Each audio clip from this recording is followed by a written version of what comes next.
Hey guys, welcome back to my channel. You are now tuned in to Nosy Parker TV, but before we get started, I need you to go ahead and subscribe, comment, like, and share this video. Don't forget to turn on your notification bell so you'll be notified for when I drop a video. Also, if you would like to donate to my channel, I do have a Patreon account. The link will be in the description below. Guys, I hope you're ready today because I'm ready to spill this tea. So today I want to talk about former First Lady Michelle Obama. She had a sit-down interview with ABC News anchor Robin Roberts, and they were discussing her new book that she's releasing. It's a memoir, and it should be available, I believe, next week on November 13th. And in this book, Michelle Obama, discussed things that took place during Barack Obama's presidency and her political views and how she feels against Trump and what he's done to try to basically put the Obamas in harm's way and trying to um, basically defame them. And he made a big debacle about where uh, President Obama was born, and whether he was born in Hawaii, whether he was born in the United States, what have you. So the book details and goes through. Basically, it's like broken up into three parts, and she goes through different eras of when she was in the White House before she got into the White House, her and Obama's marital issues that they had going on at the time. But what really stood out in this memoir is the fact that Michelle Obama, um, also, as many women have trouble conceiving, she had trouble conceiving before she had Sasha and Malia Obama. And basically, in this memoir, she goes into some, detail about her battle to conceive. And I'm going to just go over some things that she wrote in her memoir. And I quote, "I think it's the worst thing that we do to each other as women, not share the truth about our bodies and how they work and how they don't work," she told ABC News anchor Robin Roberts. Now, she said that Sasha and Malia were conceived using IVF, which we all didn't know. So this is very surprising to us that First Lady Michelle Obama had, issues conceiving her two daughters, and prior to that, having miscarriages. Um, she also says in a book, and I quote, "I felt lost and alone. I felt like I failed because I didn't know how common miscarriages were because we don't talk about it. We sit in our own pain thinking that someone or somehow we're broken." And she said the biological clock is real because egg production is limited. And I realized that as I was 34 and 35, we had to do IVF, she said. Michelle also touched on her past relationship troubles with her husband, admitting that they had to attend marital counseling to resolve their issues. And I quote, she says, "I know too many young couples who struggle, and I think there is something wrong with them. And I want them to know that Michelle and Barack Obama have had phenomenal marriage, and we love each other. We work on our marriage, and we get help with our marriage when we need it." And she also said, and I quote, "What I learned about myself was that my happiness was up to me." She said, "I started working out more. I started asking for help, not just from him, but from other people. I stopped feeling guilty. It's important to take care of myself, and that's not on Barack." And I'm also going to insert the clip of her interview with Robin Roberts, and basically, her discussing that she, basically suffered, trying to conceive. She suffered miscarriages 20 years ago. Um, and it's just it's more of a common thing that we think. Like a lot of women, especially in the African American community, don't talk about these things. We don't know that women are having these struggle issues of conceiving. And no one really discusses it. You don't know, like, for instance, I'd have a story on here on the channel with actress Gabrielle Union recently just revealing that she just had a daughter through IVF because she was struggling as well, also having a total of 8 to 9 miscarriages. Like that is so, unbelievable because you don't know who's going through the same struggles as you are. You think because, some people are rich and famous that their lives are just great, but a lot of women have trouble conceiving and have a lot of, have miscarriages as well. They have trouble, you know, being able to produce, and um, it's just a bigger issue than, a bigger, more common thing that you would think it would be. Like, this is a topic that I need all ladies, that have trouble conceiving and, going through this type of hardship, um, should fellowship board together and, basically, let people know that what you're going through is, not an uncommon thing. And I think a lot of women are shameful when they're unable to conceive, and they think that something's wrong with them, and they think that, they're not a woman, they're less of a woman if they're unable to conceive the natural way. Some women are ashamed to even go through the whole process of IVF or having a baby. And so it's very interesting to know that, our First Lady Michelle Obama had this, going on, or, had experienced this, and we knew nothing about it. So I feel like this is a topic that needs to be talked about more. A lot of women of a certain age or even younger do struggle conceiving, and, that there's other methods. There's adoptions, there's IVF treatments, there's surrogacy, like there's other options that are available, adoption. There's things out there that you can, do if you so desire to have a child. Like a lot of women will hold this in, and depression sets in, and it's not something to be ashamed or embarrassed about, although I can understand how something like this can be shameful or feel shameful or feel embarrassing or make you feel less than of a woman. And I wanted to get the topic going and get the discussion going. Ladies, let me know how you feel about this. Leave your comments down below. I know a lot of women out here have experienced a lot of the same issues that Michelle Obama has, that Gabrielle Union has, that a lot of women within that are famous and non-famous have gone through.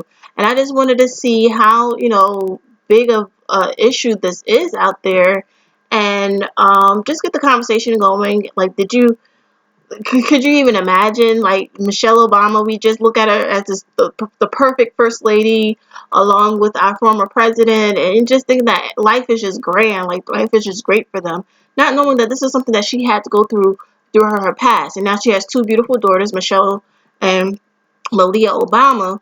But I think women should speak out more and let each other know what's going on.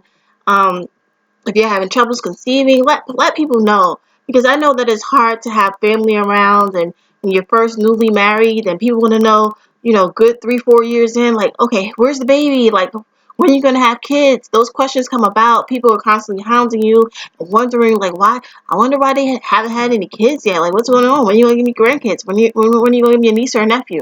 So basically, what are your thoughts on this whole situation with these women now coming out and letting you know that this is a common thing more than you would expect it to be, and that trying to conceive naturally is an issue with a lot of women? And I want to know how many of you women have had the IVF treatments to be able to have a baby, or did you adopt? Did you have a surrogate? What procedures did you had to go through, if you had to be able to start your family?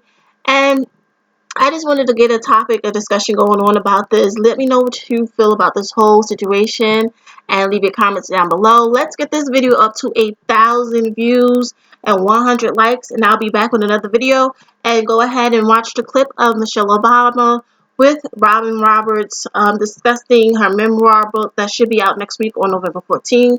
Try to go out and support and buy it. And let me know what you think of the book. Once you get it, read it, put down in the comments below, what was your take on it and how you felt about it. And I'm going to go ahead and insert the clip, and I'll be back with another video.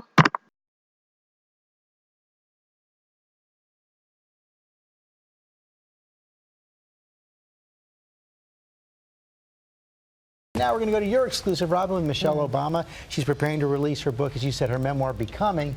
And boy, in the book and also in this interview with you, she really digs deep. She is extremely revealing. She does not hold back. She's been in the public eye for more than a decade and very open, honest. Now she's sharing personal stories about everything from her struggles to getting pregnant to how she and her husband worked through challenges in their marriage. In her book, Michelle Obama calls this part of her story Becoming Us, about the meeting and marriage that would transform the trajectory of her life and challenge her in ways she would never expect. You ready to talk about Barack? Who? You ready to talk about While their mutual affection has always been on display, now for the first time, Michelle is opening up about parts of their marriage she held deeply private for years. First, infertility. She writes, "It turns out that even two committed go-getters with a deep love and robust work ethic can't will themselves into being pregnant." She did get pregnant, but then weeks later, she miscarried. I felt lost and alone, and I felt like I failed because I didn't know how common miscarriages were, because we don't talk about it. We sit in our own pain, thinking that somehow we're broken. She reveals that it was with the help of infertility treatments that Malia and then Sasha were finally conceived.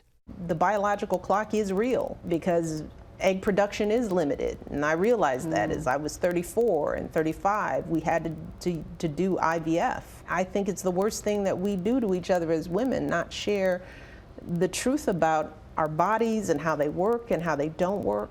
And for the first time, she shares details about how the stress of their hectic schedules infiltrated their marriage. You write about at one point in your marriage that you and Barack went to marriage counseling.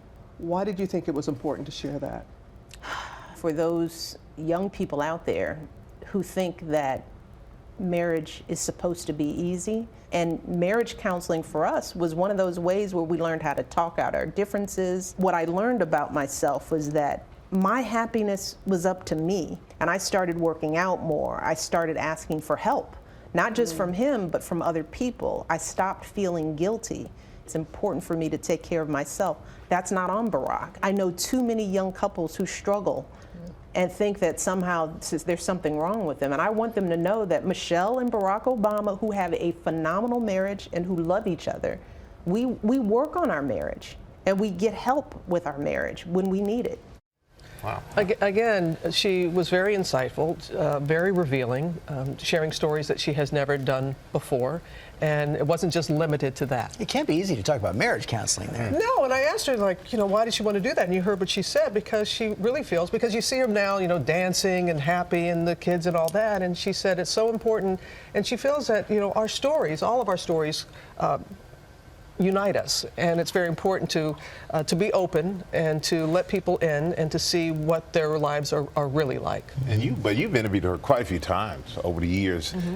Is there a change since she's left the White House 2 years ago? No. Well, there is a change, because now she was Mrs. Obama in the White House. She's Michelle again, now that she's not in the White House and able to freely express herself. But the thing that has always remained the same about her, and we're going to show you something, she surprised her old high school.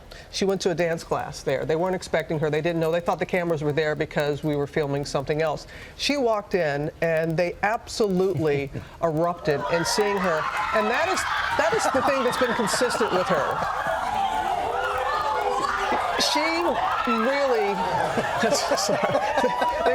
they went on for quite some time, but she really wants to have an impact in young people's lives. That's why a lot of her initiatives when she was First Lady were dealing with children and trying to do away with childhood obesity and such. But it was totally unscripted that she was there. It was only supposed to get in and out. She spent an excessive amount of time, and the way the young people responded to her. And she said, you don't have to be in politics to be of service to others. And she does touch upon politics in the book. She's been staying out of the political fray, but in the book she has some words for President Trump. I want to put up something on the screen right now. And of course, he was propagating the whole birther issue, and she wrote, what if someone with an unstable mind loaded a gun, drove to Washington? What if that person went looking for our girls? Donald Trump, with his loud and reckless innuendos, was putting my family's safety at risk, and for this I would never forgive him. because the rhetoric, because of the mistruths, because of the lies that he was saying about the birther situation that was not true. She's a mama bear. Maybe that's Michelle now. I'm sorry about that. It's actually, I actually have. No, I have an excuse. My wife had surgery yesterday, so I have kept the phone on. But she's doing great. Oh, is she? She's doing very well. Yes. Oh my goodness. Okay. So don't make fun of me, right? No, really. Saved by the bell. Saved by the bell. But no, but Michelle Obama is a mama bear when it comes to her family, just like how you are. You have the phone on because you want to know if Allie's okay. She wants to know that her family is all right. And when then candidate President Donald Trump was saying those things, it's just that it's something that she cannot forgive. So, and I want to be very clear, and she is as well, that politics is nothing more than a chapter in her life story. It is not her life story. It is something that she touches upon, discussing about the optics being different at the inauguration in 2016, as opposed to the two inaugurations when she was there, and she speaks about that. And she is really, I think also it's going to be surprising to a lot of people, her candor in discussing how people underestimated her, doubted her, but also her level of honesty and her self-doubt. Throughout the book, she kept saying, am I good enough? Am I good enough? And that's something as a woman. Even in the White House? Even in the White House. And even in the White, and now, and that is something, there are a lot of times that there are going to be women that are going to be reading or watching the special on Sunday and nodding along. And that's, again, what she said. Her story is relatable, but it is not, it is so much more than politics. And I know that a lot of people are going to be picking up the paper today and seeing the headlines and that. It's such a small portion of her story, small portion in the book. But yes, what she said about the president and not being able to forgive him because she felt he was putting her family at risk. And a family that she went through so much to have. And you know, and which she put in the book as well. But her honesty has always come through. I think that's why she's always been relatable. I think that's why the reaction that we saw those young ladies have is the reaction that pretty much everyone has when they see her. Yeah, and she's going to go on this book tour. In fact, we're going to have her live on the program on GMA on Tuesday, and then that night she's going to be with Oprah Winfrey in the United Center. 23,000. Forget about a bookstore. Not a bookstore, but she's also giving away 10% of all the seats on this tour. 10% going to high school students, other women's groups, and that, because she wants to make sure that everybody has a chance to hear her story. So Oprah's going to interview in one Sarah Jessica Parker, Reese Witherspoon. Reese Witherspoon, Phoebe Robinson, the list goes on and on. And the book is coming out on Tuesday. But she is really someone who I can't stress this enough, that she feels that our stories unite us, and that hers is the American story, and you'll see that when you read her book and you see the special tonight. Book is Sunday. Tuesday. The special is on Sunday night. Becoming Michelle, First Lady's Journey with Robin Roberts. That's Sunday at 8, 7 Central, right here on ABC. Now call Allie back, okay? Actually, that was her doctor. Okay.